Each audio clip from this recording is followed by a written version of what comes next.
சென்னை மாநகராட்சி வரலாற்றில் முதன்முறையாக கடந்த நிதியாண்டில் 2000 கோடி ரூபாய்க்கும் மேல் சொத்து மற்றும் தொழில் வரி வசூலிக்கப்பட்டுள்ளது. இது தொடர்பான கூடுதல் தகவல்களை எமது செய்தியாளர் வினீஷ் சரவணன் வழங்க கேட்போம். வணக்கம் வினீஷ், விவரங்கள். சென்னை மாநகராட்சியில 13 லட்சத்துக்கும் மேற்பட்ட சொத்து உரிமையாளர்கள் சொத்து வரி செலுத்தி வருகிறார்கள். அரையாண்டுக்கு ஒரு முறை, அதாவது ஏப்ரல் அக்டோபர் மாதங்களில் சொத்து வரி செலுத்த என்பது மாநகராட்சியினுடைய விதிமுறைகளாக இருக்கிறது.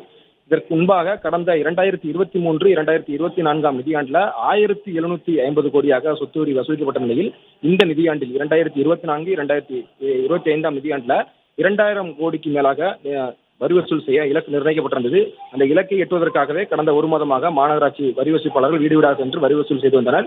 இந்த நிலையில்தான் இந்த வரலாற்றிலே முதன்முறையாக சென்னை மாநகராட்சியில இந்த நிதியாண்டில் 2200 கோடி ரூபாய் சொத்து வரி வசூலிக்கப்பட்டுள்ளதாகவும் 2000 கோடிக்கு மேல் வரி வசூல் செய்வது இதுவே முதன்முறை. அதாவது அதற்கு முந்தைய நிதியாண்டை விட இது 485 கோடி, அதிகரை 550 கோடி ரூபாய் வசூலிக்கப்பட்டுள்ளது. இது அதற்கு முந்தைய நிதியாண்டை விட 18 கோடி ரூபாய் அதிகமாகும் என்று குறிப்பிடப்பட்டிருக்கிறது. இன்று முதல் செலுத்தப்படக்கூடிய முந்தைய நிதியாண்டிற்கான சொத்து வரிக்கு 2% தனி வட்டி விதிக்கப்படும், அதாவது அபராதம் விதிக்கப்படும் என குறிப்பிடப்பட்டிருக்கிறது. இந்த நிதியாண்டின் முதல் அரையாண்டுக்கான சொத்து வரியை இன்று முதல் ஏப்ரல் 30ஆம் தேதிக்குள் செலுத்தினால் அதில் 5% அதிகபட்சமாக, அதாவது 5000 ரூபாய் வரை தள்ளுபடி வழங்கப்படும் என மாநகராட்சி தரப்பிலே கூறியிருக்கிறார்கள். மாநகராட்சியினுடைய பிரதான வரிவாயாக இருக்கக்கூடிய சொத்து வரி மற்றும் தொழில் வரியில் மாநகராட்சி ஒரு சாதனை மேற்கொண்டிருக்கிறது. 2000 கோடிக்கு மேல் சொத்து வரியை வசூல் செய்திருக்கிறது.